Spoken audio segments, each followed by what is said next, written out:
Ništa, prošlog puta smo pričali o tome kako izgleda tehnologija sa strane, da kažemo, onih pravih geekova u celoj priči. Danas ćemo malo da pričamo kako izgleda tehnologija kod kreativaca, odnosno šta sve tu ima, na šta treba da obratite pažnju, šta bi trebalo da poznajete od pojmova i tako dalje. Ono što bi trebalo da vam naglasim, to je da i prethodno predavanje su nešto gde ima najviše pojedinačnih stvari i iz toga će biti dobar deo pitanja i na kolokvijumu i na ispitu. Da bi vam bilo lakše, naravno, imate snimak svega, imate i prezentacije, ali ukoliko sve bude kako treba, verujem da hoće, negde otprilike pri kraju predavanja, nedelju, dve pred kolokvijum, bi trebalo da imamo i gotovu skriptu na osnovu ovoga što sam pričao. Tako da moći ćete i tu da proletite kroz sve i podsjetite se. Datum, naravno, nije ispravan, je to bilo predviđeno drugačije da ide, ali nije bitno za celu priču. Preskočit ćemo i suncu, čitajte kako vam se sviđa. Dakle, pitanje je šta treba da znamo o tehnologiji kad radimo sa kreativcima. I onda ajde da krenemo od nekih najjednostavnijih i najčešćih pojmova. Prvi pojam koji ćemo obraditi je rezolucija. Zašto je to bitno? Pa zato što ako znate rezoluciju, onda ne pripremite prezentaciju za 16:9, ovo nije, odnosno ne pripremite za 4:3, a ovo je 16:9. Ali dobro, u tom slučaju to nije greška koja je preterano velika, ali prosto sve što radite, potrebno je da znate otprilike u kojim okvirima radite. Šta je rezolucija? Ljudi često mešaju pojam veličine nekog ekrana. Dakle, ajde da kažemo od starta ovako, postoje dve podele. Prva stvar, šta je rezolucija u štampi, druga stvar, šta je rezolucija u digitalu. Vrlo su slične stvari, logično su povezane, ali u suštini se dosta razlikuje. Vrlo često ljudi mešaju dimenzije nečega sa rezolucijom. Televizor HD rezolucije ili 4K rezolucije može da bude i na 24 inča, a može da bude i na 60 inča. Rezolucija je, da kažemo, krupnoća, odnosno sitnoće, mislim, to je mnogo glup izraz, ali, bože moj, razumećete šta hoću da kažem, rešetke, odnosno koliko je mala osnovna jedinična tačka koja tu postoji. Dakle, ovo je MacBook Pro 13-ica, Retina ekran, on prikazuje stvari u rezoluciji 1280x800, da bi one bile čitke, ali rezolucija njegovog ekrana je 4 puta veća. Kada pričate o rezoluciji fotografija, video snimka, to je najčešće dimenzija same slike, kada gledate na ekranu. Kada ide u štampu, stvari su mnogo drugačije. Stvari su drugačije u smislu da je to onda gustina slike, odnosno koliko tačaka slike stane na 1 inč, DPI. Šta to konkretno znači? Znači, ovde imamo neke primere. Ovo su odnosi stranica. Ove stvari koje su iznad svega su odnosi stranica. Najčešće ovaj monitor je 4:3, ovaj monitor je 16:10, ja mislim, a vrlo često je sada neki standard, naravno kada je video u pitanju 16:9. Digitalni fotoaparati najčešće po defaultu kada izbacuju fotografiju, izbacuju je u odnosu 3:2. I onda vi iz toga sečete dalje šta vam treba. Ovo su neke najčešće rezolucije koje su popisane. Potrebno je da znate da prepoznate svaku od njih i nije loše da znate otprilike neki odnos razlika između svega. Primera radi. Mislim, vi ste dosta mlađa generacija od moje, ali u moje vreme pojam DVD-a, filma na DVD-u je bio nešto nestvarno dobro. I onda shvatiš da je rezolucija DVD-a rezolucija koja je smešna u suštini u odnosu na bilo šta od onoga što gledamo danas. tu ćete videti i neke druge stvari koje se tiču ne samo rezolucije, već i kvaliteta same slike, o tome ćemo kasnije. U printu je situacija ovakva. Sad, kažem, ne znam koliko se to ovde vidi, ne vidi se baš sjajno, ali u prvom slučaju imate prikaz fotografije koja je sa 300 tačaka po inču. U štamparskoj industriji se to smatra za idealni standard za digitalnu štampu. Može da se štampa i sa 200 tačaka po inču, može da se štampa i sa 150, ali tu se već i vide artefakti i vidi se da to nije idealno. Dok je neki standard za web 72 tačke po inču. Kada to probate da oštampate na nekoj veličini za koju mislite da je okej, koja vam Photoshop kaže kada mu stavite rezoluciju 72, on kaže, ne znam, 1000 puta nešto. Ako to probate da oštampate, to će biti neverovatno mutno i bez veze. Jednostavno, stvari drugačije funkcionišu u jednoj i u drugoj tehnologiji.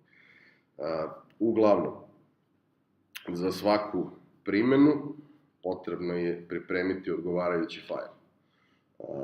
Ako je štampa, dostavljate dizajneru fajlove koji su u punoj ili najviše dostupnoj rezoluciji, idealno bez ikakve kompresije, bez bilo čega.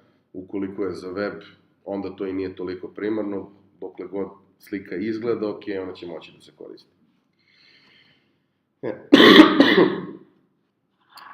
Imamo ovde jedan još primer sa ekranima. Ovo je malo stariji primer, ali je dobar pokazatelj kako su se stvari odvijale. U jednom trenutku Apple je odlučio da počne sa razvojem Retina ekrana. To je bilo prva kompanija koja je bilo šta radila slično tog tipa. Posle toga su se i ostali, obzirom da Apple ne razvija ekrane, on outsourcuje to LG ili Samsungu, i ostali su se javili i napravili nešto slično, pa danas to imamo i na Androidima i tako dalje. Ali u tom trenutku je to bila drastična razlika. Imate dva telefona koja su hardverski prilično slična, ne izgledaju isto, jedan je kockast, drugi je zaobljen, ali veličina ekrana im je ista, ali na jednom imate Retina ekran, a na drugom imate standardni ekran koji u to vreme bila neka prihvatljiva rezolucija sa 163 tačke po inču. U štampi je to DPI, na ekranu je to PPI, points per inch ili pixels per inch. Kako to u praksi izgleda kad se zoomira razlika, pošto u startu vi kad prelazite sa jednog na drugi vidite da je ovo oštrije i to je okej, probajte posle da se vratite na ovaj prvi, mnogo je strašno. A u praksi razlika izgleda ovako. Znači, ovo je Retina ekran, ovo je običan ekran. Znači, kada se to smanji na svoju pravu veličinu, vi naravno ne vidite ništa od ovih tačaka kojima se formiraju boje. Ali je činjenica da je jedno neuporedivo detaljnije, odnosno 4 puta detaljnije nego ono drugo. I 4 puta oštrije i sve što ustoji. Zašto je to bitno? Danas kada razmišljate o pravljenju nekakvog web servisa ili mobilne aplikacije, vi morate da razmišljate o tome da postoje korisnici koji će to koristiti sa, kažemo, običnih uređaja i oni koji će to koristiti sa uređaja na kojima su high density ekrani. Najčešće se to rešava tako što dizajner sve pravi 4 puta veće, a onda se to u kodu skalira na neku razumnu veličinu. Zašto se to radi tako? Zato što ako biste ostavili onako kako se nekad radilo, na modernim uređajima bi to uglavnom izgledalo iskrzano i bez veze. Nije poenta da ako nešto radite, to na top-end uređajima izgleda najgore moguće. Sa druge strane, ako ne vodite računa o tome i sve radite samo za njih, ako neko dođe sa nekim malo starijim telefonom ili računarom ili dođe sa desktopa ili normalnog monitora, imaće problem, neće mu se to učitavati kako treba ili će biti presporo ili će seckati i tako dalje. Sad, ono gde, u suštini zbog čega je i napravljena cela revolucija po ovom pitanju, to je činjenica da je običan tekst, naročito sitan tekst, godinama unazad jako loše izgledao na većini displeja sa kojih se čita. Bilo je jako teško čitati bilo koju veću količinu teksta, jer je to jednostavno bilo nepravilno, sitno, iskazano i tako dalje. Ovde sad imamo tu situaciju da su stvari daleko bolje i daleko bliže onome što je korisnik navikao kada konzumira neki tekstualni sadržaj. Mada, iskreno, kod nas obično, tačno sam provalio, znači, nije bitno, lična je stvar, ali tačno sam provalio da ne mogu da čitam knjige koje su štampane ovde. Zato što papir nije beo i zato što slova nisu čista.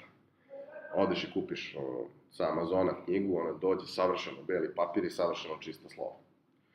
To je nešto što meni jako smeta, a u drugoj varijanti, kada je to urađeno kako treba, mi je sasvim okej. Tako isto i za dobar deo korisnika, prosto preveliko je naprezanje bilo očiju ranije i negde pokušavaš sve to da rešiš. Pokušavaš da rešiš osvežavanjem ekrana, pokušavaš da rešiš rezolucijom, pokušavaš da rešiš kvalitetnim bojama koje ne zahtevaju da se ti previše naprežeš i tako dalje. U praksi, to o čemu sam pričao, otprilike izgleda ovako, samo što opet ovde se prilično malo razlika vidi, ali se vidi. Dakle, ovde je tekst, kada se zoomira, prilično blurry, a ovde je zapravo prilično čist za čitanje, tako da to je bila negde poenta cela priča. Idemo dalje. Zaboravimo rezoluciju. Idemo na formate papira koji se najčešće koriste u štampi. Opet neću previše da ulazim u detalje, niti će vas u bilo kom trenutku pitati koja je dimenzija kog formata. Ima ljudi koji treba da se bave time, pa to znaju. U suštini, jedino što nije loše da znate, to je da je dimenzija A4 formata 210 mm puta 297 mm, odnosno 29,7 cm puta 21 cm. Obzirom da od njega nastaju svi ostali formati, odnosno svi ostali A formati, to je sasvim dovoljno. Uglavnom, u Evropi postoje 3 standarda od kojih se kreće. To su A, B i C. Za različite stvari se koriste različiti od njih. U principu, uvek je dobro da, ukoliko je to moguće, gađate da stvari koje radite za print budu u nekom od standardnih formata, jer to pojeftinjuje štampu, povećava izbor papira i tehnika i tako dalje. Nije preterano važno, ali nije ni loše da se čisto nekad ima u vidu. Da kažem, najveći format u standardnoj štampi koji postoji je B0, ali najčešće se kod nas može sresti A0, B0, to su formati koji se najčešće koriste za tehničke crteže, sve veće od toga podrazumeva štampu koja se obično ne radi na klasičnim papirima, nego je ili neki meš, ili neka cirada, ili nešto 10, odnosno štampa velikih formata.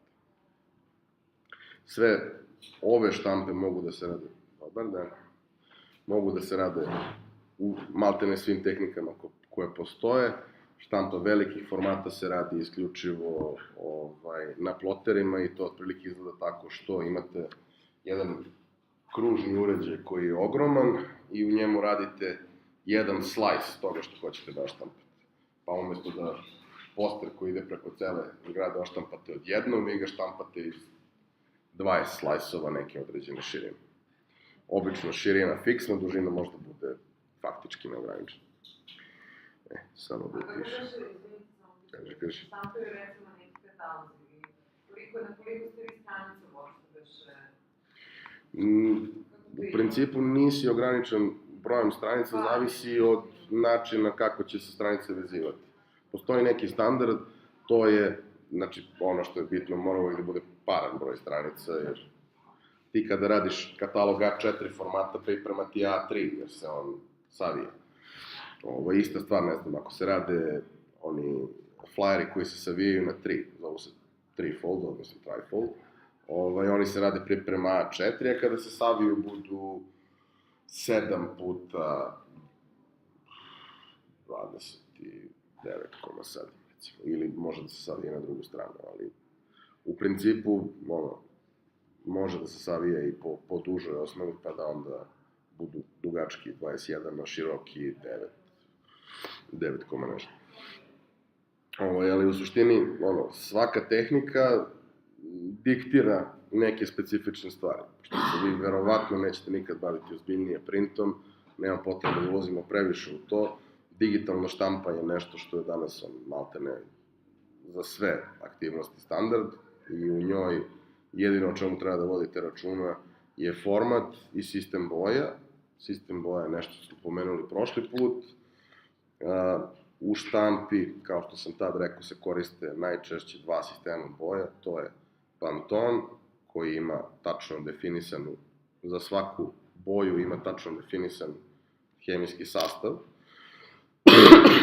i drugi format koji se u 99% slučajeva koristi je CMYK, koji svaku boju na vašem radu prikazuje kroz miks te četiri boje, cijan, magenta, yellow i K je jačin, nije boja. To je otprilike to.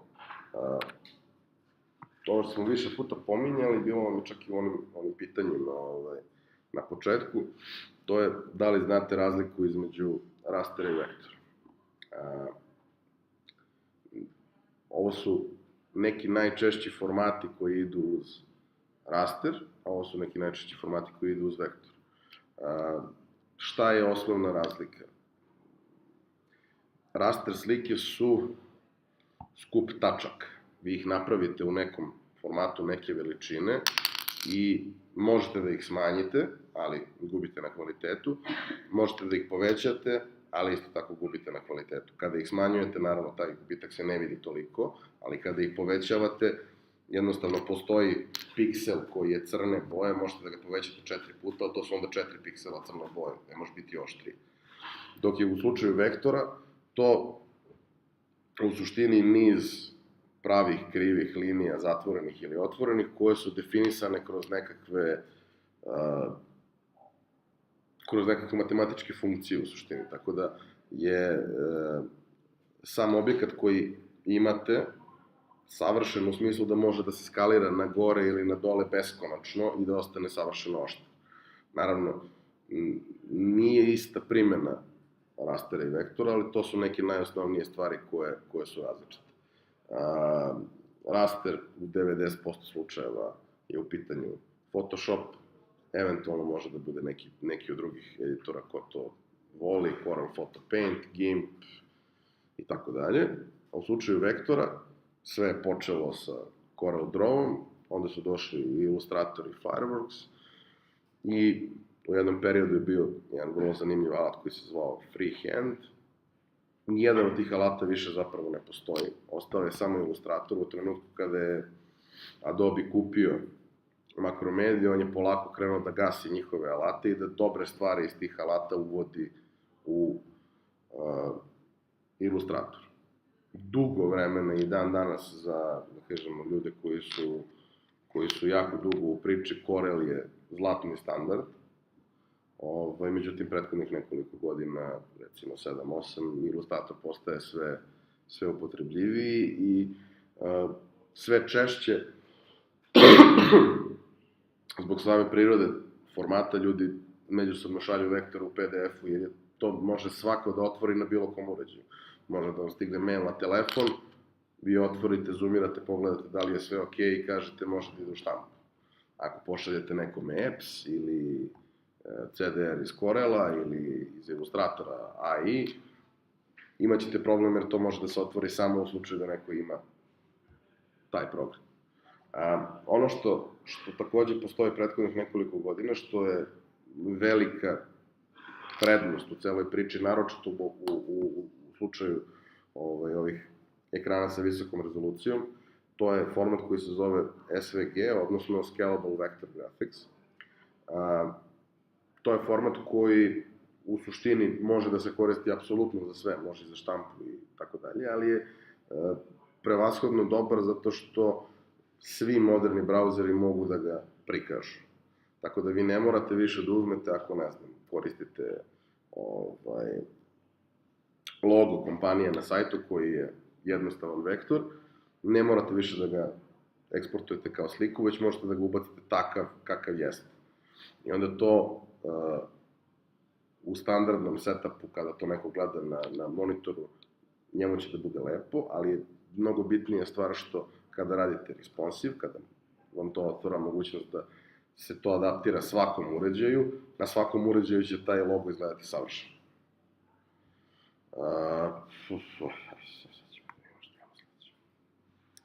Dobro. Imamo malo detaljnije objašnjenje svakog od ovih formata. I posle ćemo imati neke primere kako to izgleda i kako funkcioniše. Krenemo prvo od JPEG-a, pošto je najčešći format fotografije sa kojim ćete se sretati. U suštini, ono što je najvažnije za njega da znate je da je on nastao sa ciljem da se bez prevelikog gubitka vidljivog veličina fajla smanji. Jer nekada davno je to bilo zaista veliki problem. Vi ste pristupali internetu sa telefonskom linijom i modemom i to je radilo jako sporo i nestabilno i značilo vam je svaki kilobajt koji možete da uštedite.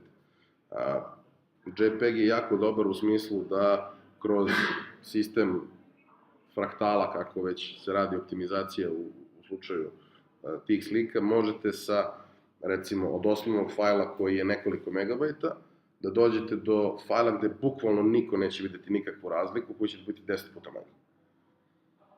To je, u suštini, da kažem, najvažnija stvar. To se radi kroz blago smanjivanje nekih detalja, nekih boja, nekih stvari koje su, da kažemo, izvan vidnog sektora većine ljudi. I s te strane je našao svoju primjenu na webu i dan danas je nešto najstandardnije što ljudi koriste. Drugi format koji se takođe jako puno koristi na webu je PNG, odnosno Portable Network Graphics. Kao što i ovde kaže, on je nastao kao alternativa GIF formatu iz razloga što je GIF komercijalni format, pa su ljudi duže jedno vreme koji su hteli da omoguće svojim softverima prikaz i generisanje GIF fajlova, morali da plaćaju nekakve licence i to im se nije svidelo. Njegova najveća prednost, odnosno razlog zašto ga ljudi toliko koriste na webu je što čuva savršeno boje, čuva savršeno oblik i omogućava vam da imate transparentnu pozadinu. To na JPEG fajlovima ne možete imati. Kako to izgleda u praksi, pokazat ću vam kasnije. Ono što je, recimo, bitna razlika, to je da razumete da je PNG super ako treba da prikažete nešto što je precizno. Ako treba da prikažete neki šematski prikaz, tehnički crtež ili neki grafikon ili nešto, to je format u kome ćete to najbolje uraditi. Te slike neće biti velike, a izgledat će savršeno tačno. Ukoliko to probate u JPEG-u da uradite, vrlo verovatno će ta slika, ako probate da je smanjite do nekog nivoa, biti zamrljana. GIF je jedno vreme onako bio ozbiljno mrtav, a onda se vratio na Facebooku. Ali poenta GIF-a je da je to format koji je nastao prilično davno i koji je prilično ograničen. Dakle, GIF ne može da ima više od 256 boja i za razliku od ostalih formata koji su ovde navedeni, jedini on može da bude animiran. Sad, u nekom trenutku pre 20 godina je to imalo neki značaj, jer ste hteli da imate animirano da blinka nju. Danas to više nema nikakav značaj, jer to možete da uradite na mnogo drugih načina. Ali eto, GIF se vratio negde kroz te smešne GIF-ove koji se šeruju na Facebooku i tehnologija koja je danas faktički pravi nekakav alternativu nekakvu video formatu, recimo to tako. PSD je Photoshopov standardni format za njihove izmenjive biblioteke. Ovde je naveden među rasterskim ekstenzijama, ali u suštini može da bude i vektor, ali obično nije. Ljudi koji koriste Photoshop nudi mogućnosti rada i kroz vektore, ali ljudi obično ne koriste. Sa strane vektora imamo Apps, da kažemo, to je jedan od najstarijih formata i ljudi ga dominantno koriste jer je od starta bio podržan od svih alata koji omogućavaju da radite sa vektorima. A i Illustratorov format, on može da se otvori samo u Illustratoru i postoje čak i problemi. Ljudi koji se bave time ga uglavnom ne vole zato što postoje problemi ako, recimo, vi imate dve verzije starije Illustratora, neko vam pošalje, taj backward compatibility baš ne radi sjajno. Nešto što je karakteristično samo za taj format, u slučaju ostalih formata to baš i nije tako. Scalable Vector Graphics, pomenuo sam vam, u pitanju je format koji se dominantno koristi na webu, može da se koristi i na mobilnim platformama. Ono što vam nisam pomenuo, a treba da vam kažem, je da u SVG-u možete da pravite i animacije. To nije jednostavno, to nije nešto što može svako da radi, ali u suštini taj format dozvoljava i tako nešto i te animacije izgledaju besprekorno, a zauzimaju jako malo prostora na disku i iz tog razloga su nešto ka čemu se u nekom narednom periodu stremi. PDF smo pomenuli, PDF je, da kažemo, najstandardniji format za distribuciju vektora i raznih drugih stvari. Njegov najveći nedostatak je činjenica da ne možeš da ga prikažeš na webu. Ne možeš da ga prikažeš na webu, možeš da postaviš link, neko može da preuzme, eventualno ukoliko ima plugin za svoj brauzer, on će se otvoriti u okviru brauzera, ali u suštini uvek ti treba PDF viewer da bi mogao da ga vidiš, samo što statistika kaže da od svih softvera koji postoje, PDF viewer je instaliran na najveći broj računara, tako da šanse da ga neko nema su jako male. Sad ćemo da prođemo kroz neke primere kako izgleda koja od kompresija i to će opet da se izuzetno vidi na ovom TV-u, ali nema veze.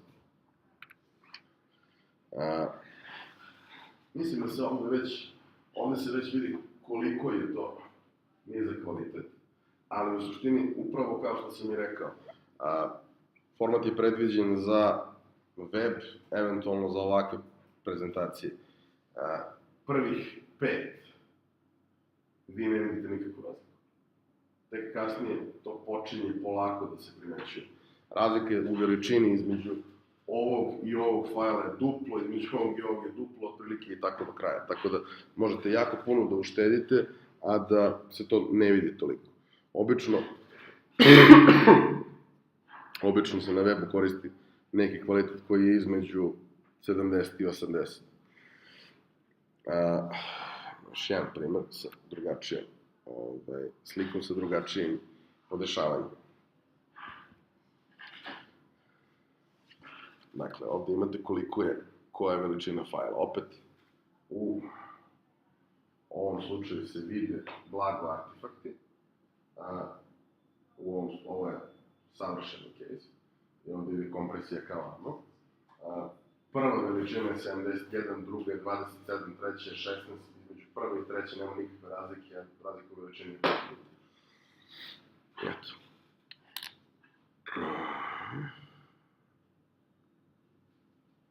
Dobro. Idemo dalje. GIF. Znači, opet, da biste videli razliku, odnosno ovde možete da vidite, ovo je JPEG od koga se kreće, ovo je GIF od koga se kreće. Vi ne vidite razliku između ova dva. Ali kada zoomirate, vidjet ćete da jednostavno na jednoj strani imate ogroman raspon boja, na drugoj strani imate pokušaj da se kroz kombinaciju osnovnih boja dobije nešto što maksimalno liči na to.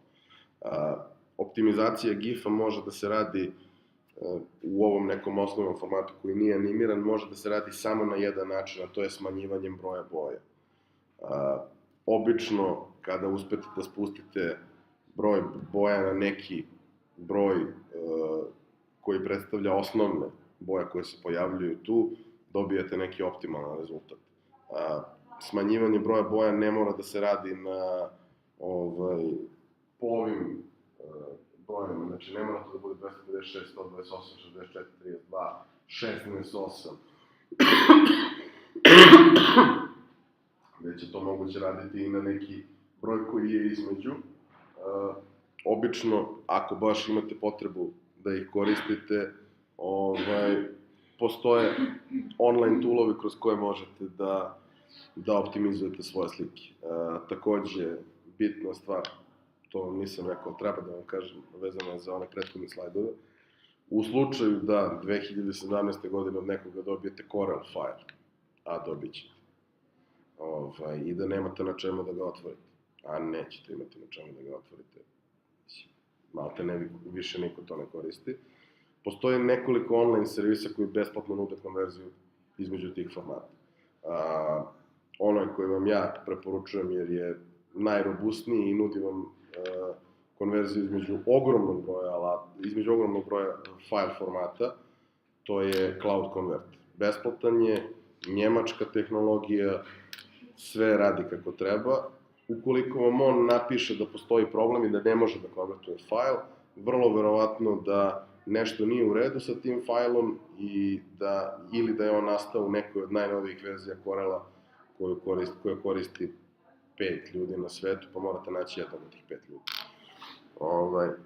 Ono gde recimo može da vam se pojavi problem ako radite sa klijentima koji su idioti, to je da vam neko pošalje u Corelu nešto što uopšte nije Corel file. Recimo, jedan duži niz godina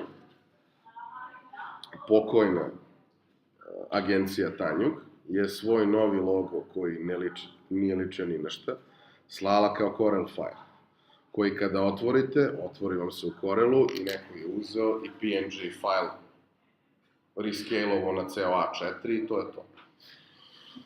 Problem je što vi to naravno ne možete da znate do trenutka dok ne nađete nekog ko ima u 2017. godini instaliran Corel.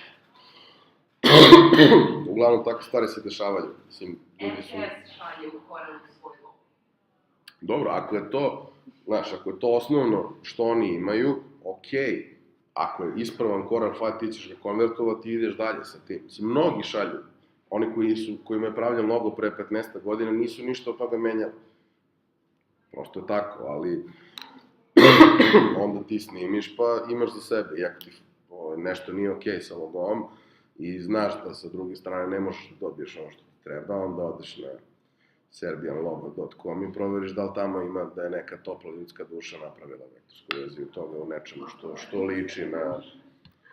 Da ne, ali to je bukvalno ono kao, mislim, taj portal više nije toliko živ kao što je bio, ali pošto je jedan od mojih drugara to pravio svoje vremeno, to su mailovi gde ono kao spasao si me cele noći sređivanja nečega, jer postoje jednostavni logotipi koje možeš lako da sedneš i da precrtaš, i to smo radili x puta, a postoje logotipi koje ne možeš da precrtaš nikad, mislim, treba oči da ti ispadne da ih precrtaš.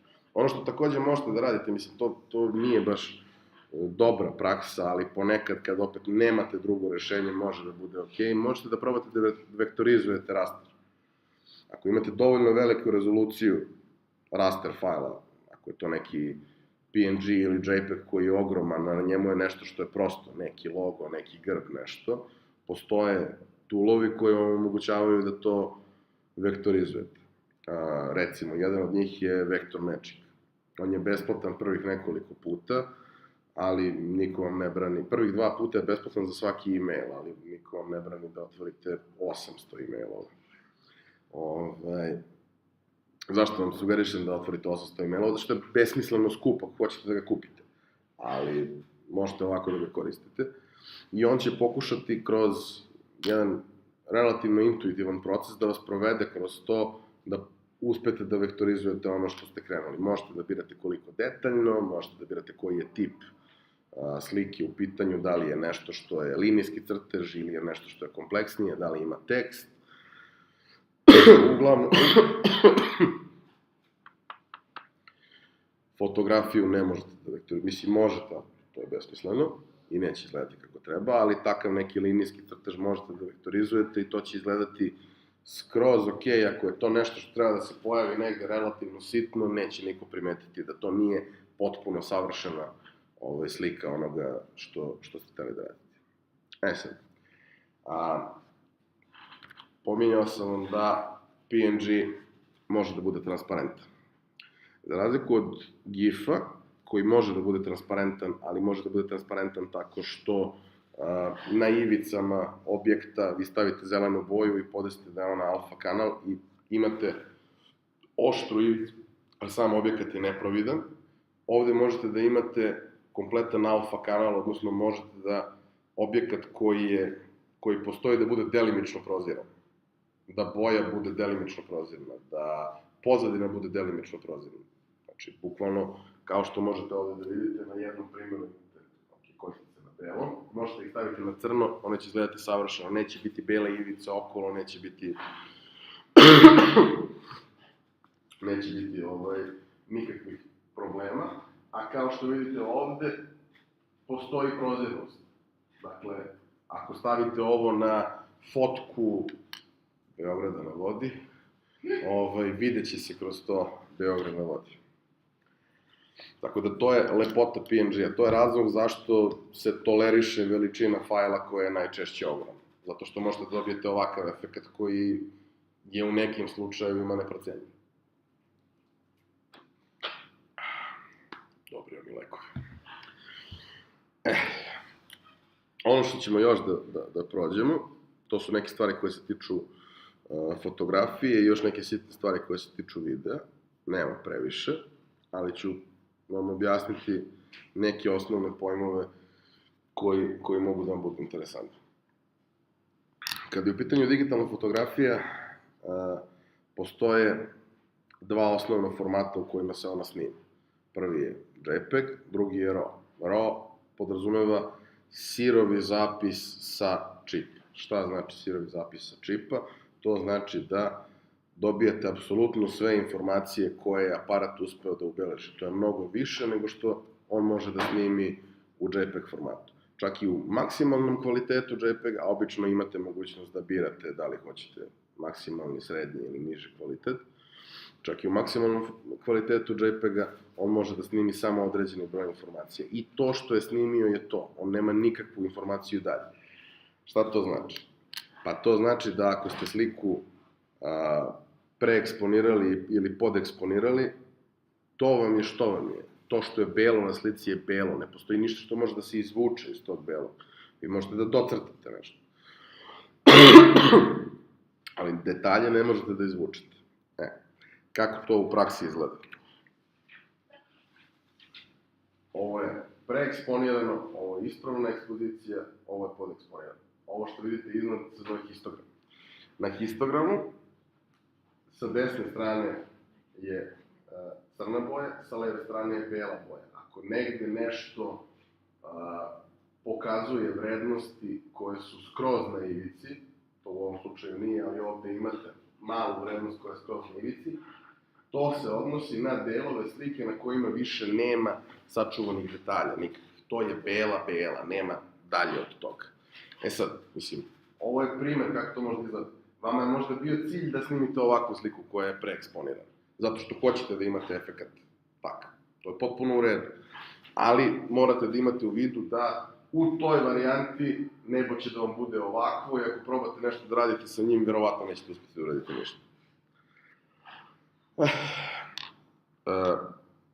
3 osnovna parametra koja postoje u digitalnoj fotografiji. Prvo je aperture ili ti blenda, shutter, ne znam kako se kaže shutter na srpskom, i ISO ili osetljivost. I ovde imate na primerima kako to otprilike može da izgleda. Otvor blende, što je niža vrednost, to je veći otvor blende. Šta on donosi? On donosi to da je dubinska oštrina manja, odnosno da je slika plića. Šta to znači? To znači da objekat koji je u fokusu, a objekat koji nije u fokusu je zamućen.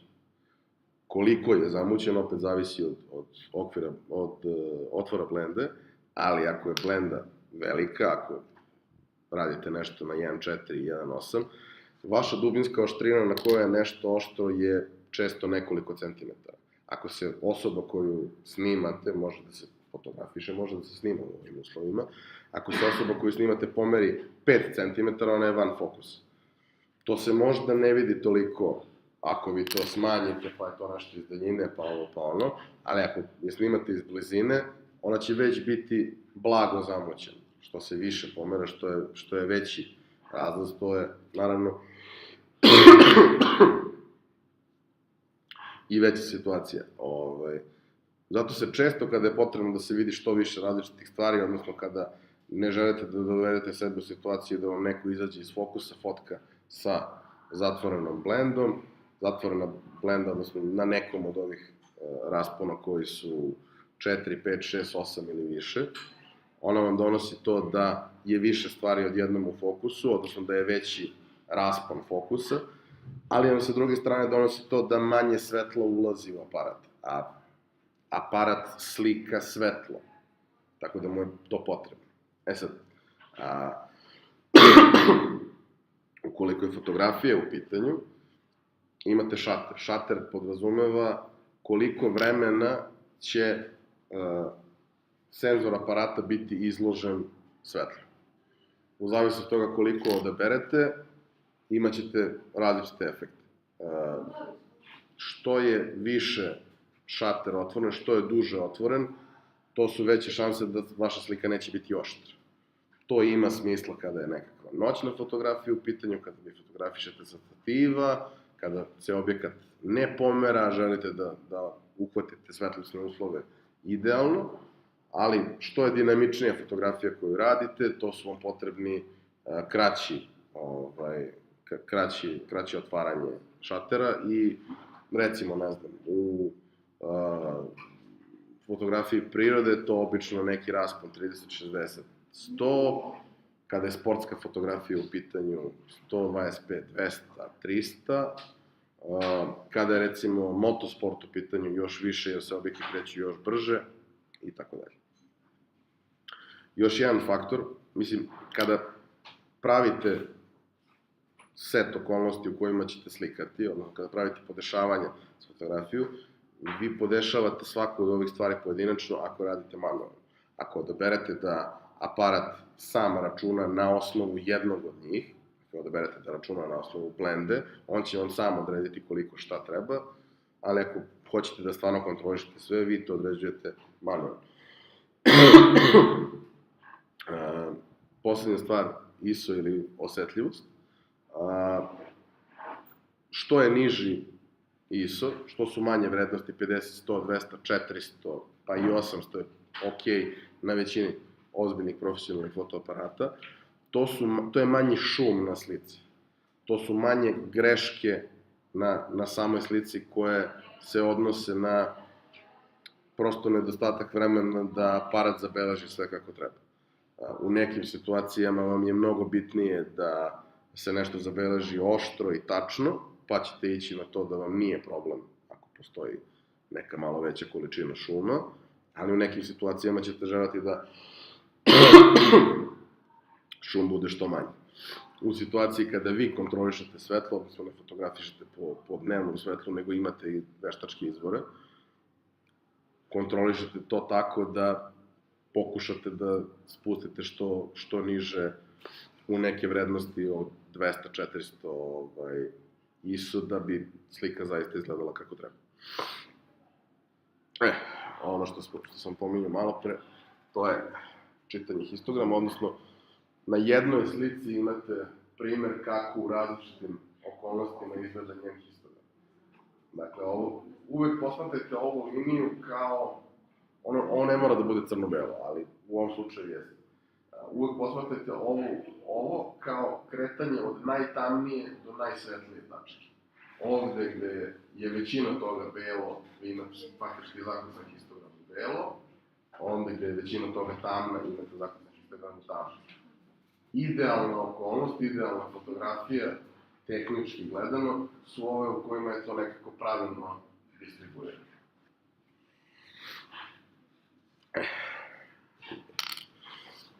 Još jedna stvar o kojoj treba da vodite računa kada je fotografija u pitanju, to je temperatura boje, odnosno temperatura svetla.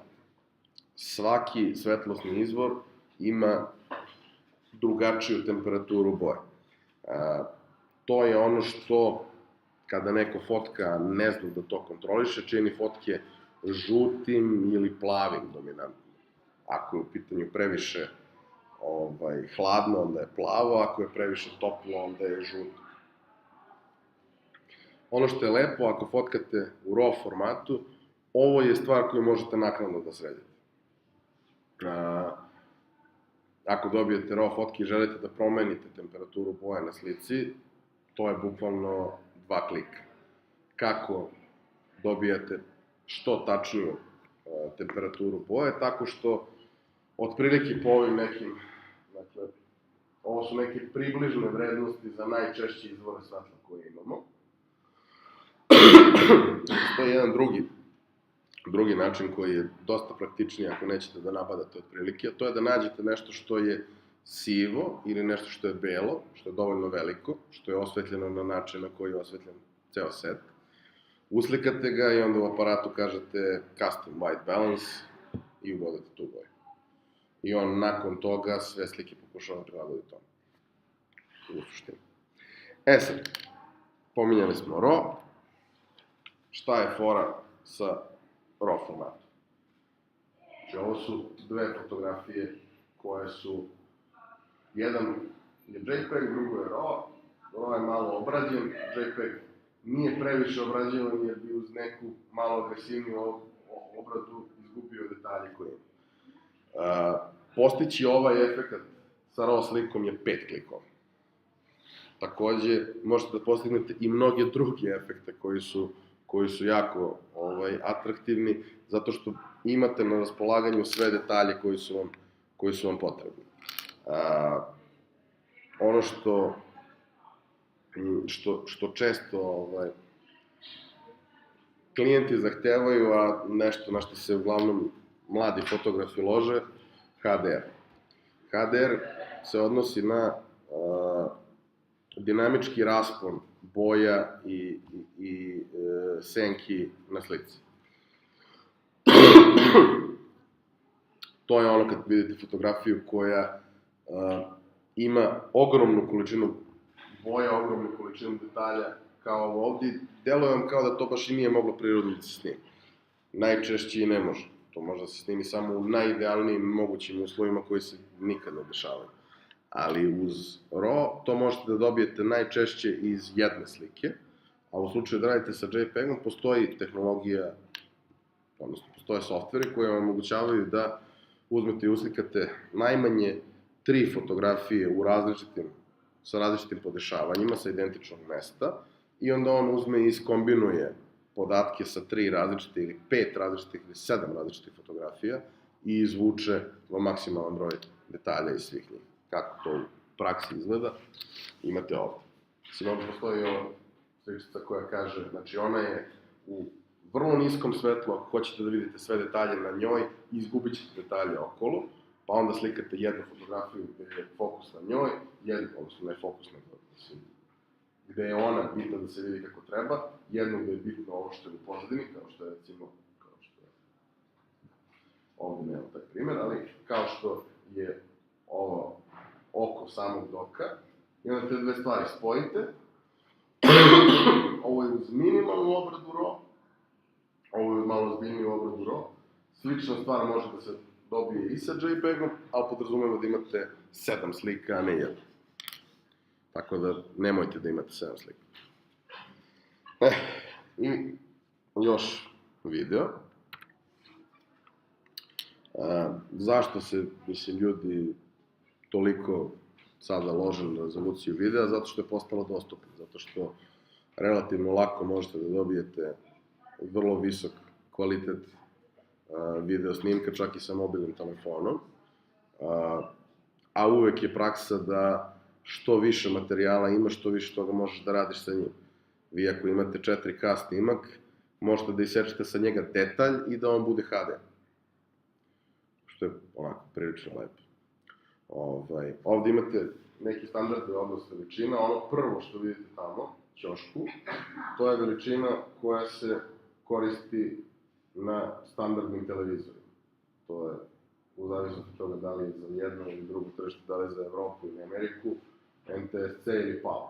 Ali vidite koliko je to desetina puta manje od bilo čega što ide dalje. U suštini,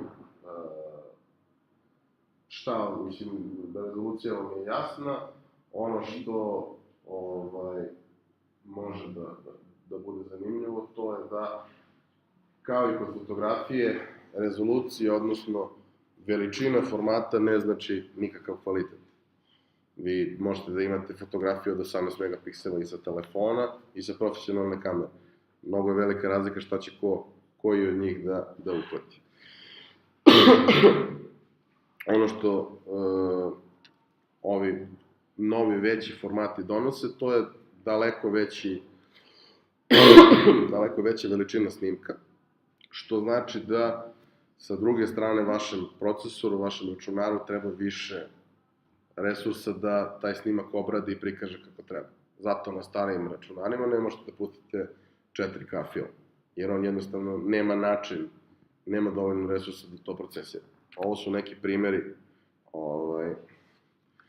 kako isti format, faktički, ovde postoje i neki koji su 6K primeri, ali postoje i 4K primeri gde pokazuje koliko megabajta zauzima odnosno koliko gigabajta zauzima jedan sat snimka. I varijacija je, kao što vidite, drastična. To se postiže kompresijom. Ono što treba da znate je da ukoliko pravite video snimak za web ili za neko prikazivanje u nekim normalnim okolnostima, 24 frame u sekundi je nešto što je standard, odnosno 23,975. Svi uređaji vam nude tu mogućnost. Ono što vam neki uređaji nude da snimate u više frame-ova, to automatski znači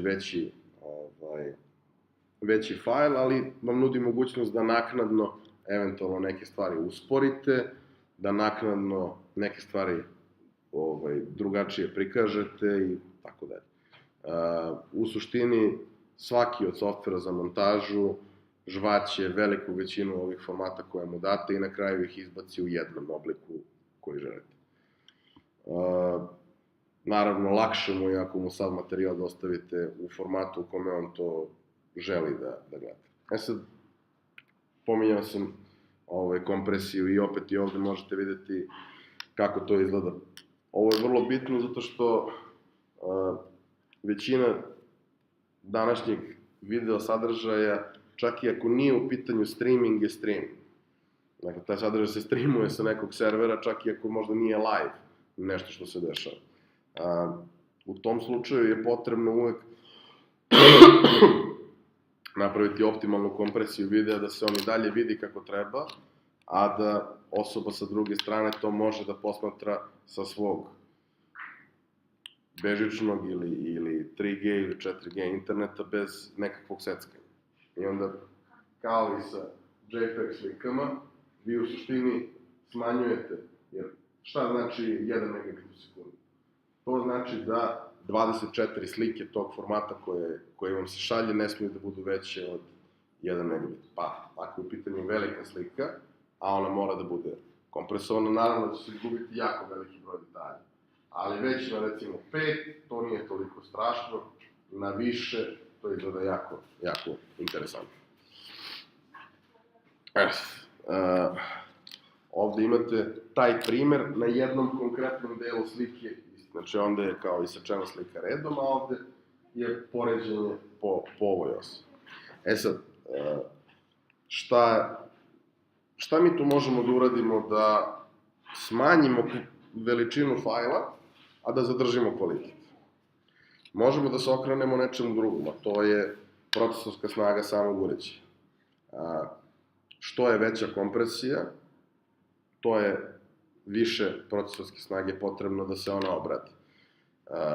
U nekim slučajevima je to neprihvatljivo, jer ne želite prosto da imate problem da li će vaš malo stariji telefon moći da prikaže neki video snimak ili neće, ali u nekim slučajevima to ne mora da bude problem i naravno tehnologija se ne razvija za uređaje koji su sada dostupni, nego uređaje koji će biti dostupni.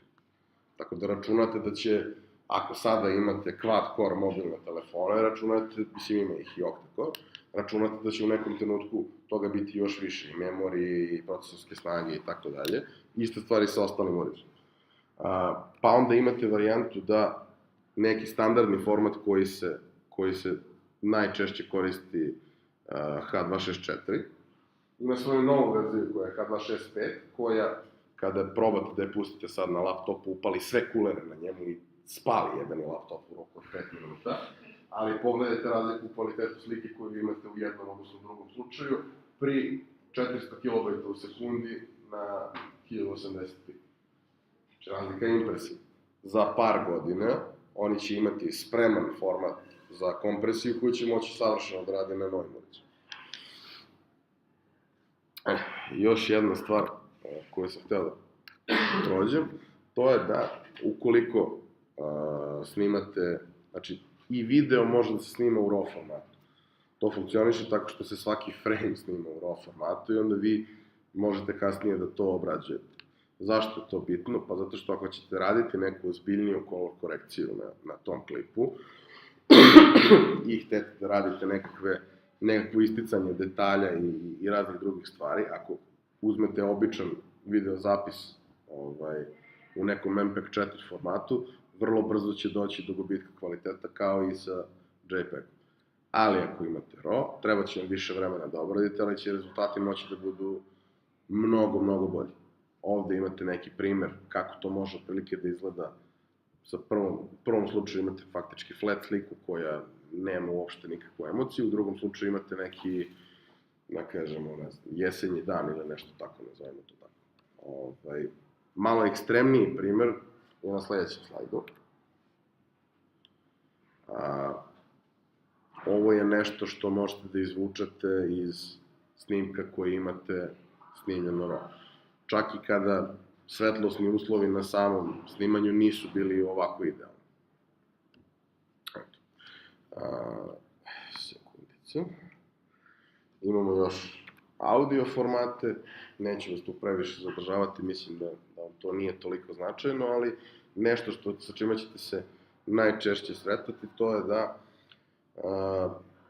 neke važnije, kvalitetnije audio zapise koje želite da koristite dobijate u WAV formatu ili u FLAC formatu. To su formati koji vrlo malo rade kompresiju, odnosno vrlo mali deo snimka vam uskraćuju, a ono što ćete najčešće dobijeti ako želite da uštedite na prostoru i obično je to i dovoljno dobro, to su MP3, MP4 i AAC, u najčešćem broju slučajeva MP3. MP3 takođe može da ima veliki raspon kvaliteta, može da bude vrlo približan punom kvalitetu sa opet značajno smanjenom veličinom, a može da bude i prilagođen tome da ne zauzima previše prostora. kako to otprilike funkcioniše, nemam sliku, ali mogu da probam da vam objasnim rukama i nogama. Kada imate audio zapis, najčešće, znači to koje je stereo, imate nekakvo pravilni,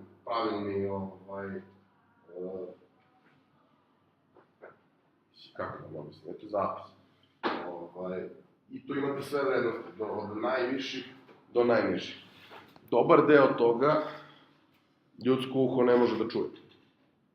Za početak, kada hoćete da smanjite veličinu i sečete, bukvalno po visini, sve te vrhove koje mi ne možemo da čujemo. Sledeći korak je da sve one zvukove koji su jako bliski izjednačite da ne biste imali nepotrebno višak informacije. I na kraju, kažem, u većini slučajeva prosečan slušalac neće ostati nikakvu razliku. Nekim slučajevima hoće, to su ljudi koji stvarno imaju apsolutni sluh i bitno im je, ali prosto u većini slučajeva nećete moći sebi da opravdate da na webu imate, ne znam, pozadinsku muziku za sajt koja ima 60 MB.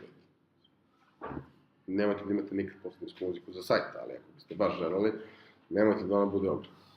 Ovdje imate primer kako otprilike izgleda koji od ovih formata, odnosno kolika je veličina svakog od ovih formata kada se kompresuje.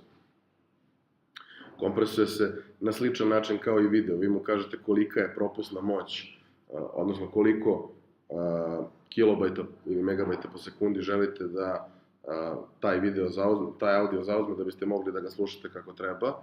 I onda imate taj primer da je početni format Wave koji je nekompresovan potpuno bude takav, a da su ovi svi uglavnom daleko manji i da u 99% slučajeva 128 kb/s će biti savršeno ok, niko neće provaliti, maltene niko neće provaliti razliku.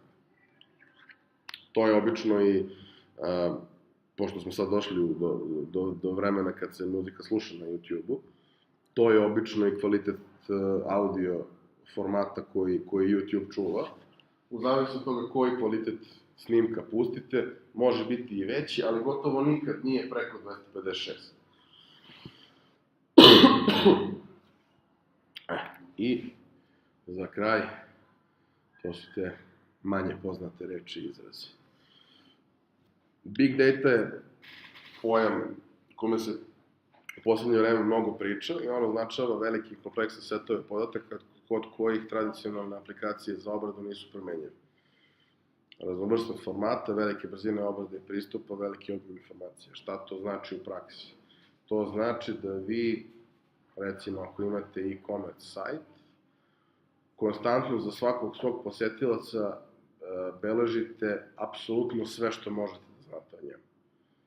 Šta je kliknuo na sajtu, koliko je vremena gde proveo, odakle je došao sledeći put, dakle najčešće dolazi, koliko mu je vremena trebalo da izabere nešto, koliko mu je vremena trebalo da to poruči.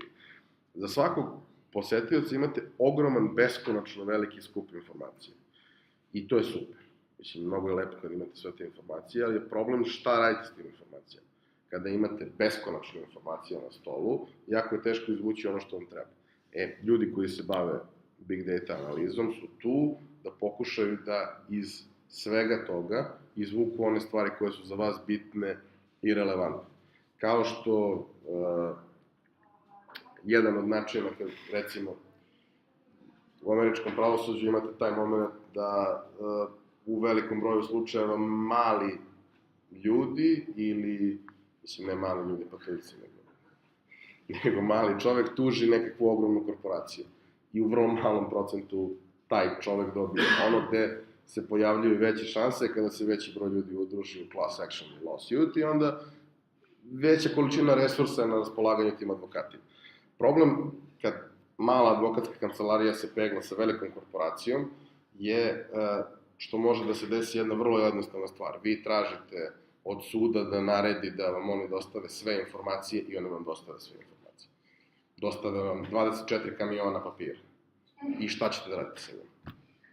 i imate, ne znam, 30 dana da ih obradite. Šta ćete da radite sa njima? Tako i ovde. Imate beskonačnu količinu informacija koje nisu preterano sistematizovane. Mogu da budu, ali najčešće je to neka gomila svega i svačega, gde vi možete da izvučete pravilnost, možete da izvučete ko je ko, možete da radite neke stvari, ali zapravo umetnost je iz toga izvući nešto što je korisno za sam biznis.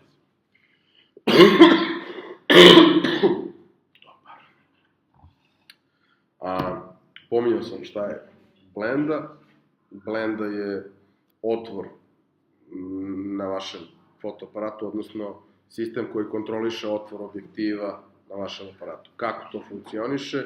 Tako što svaki objektiv ima sistem od X listića, zavisi od objektiva koliko ih je, koji se međusobno zatvaraju i preklapaju i smanjuju taj krug, odnosno to nikad nije savršen krug, već je to nekakav osmougaonik ili sa više uglova, koji vam omogućavaju da pustite više svetla ili smanjite količinu svetla koju ulazi. I buffering, pošto smo o tome danas dosta pričali, da se dotaknemo još jednom weba i streamovanog materijala, buffering je nešto što srećete kada sa interneta preuzimate nekakav materijal, a to ne radite dovoljno velikom brzinom. Pa je potrebno da vaš sistem preuzme neku malo veću količinu i omogući vam na taj način da u nastavku pratite celu stvar bez zaslikivanja, odnosno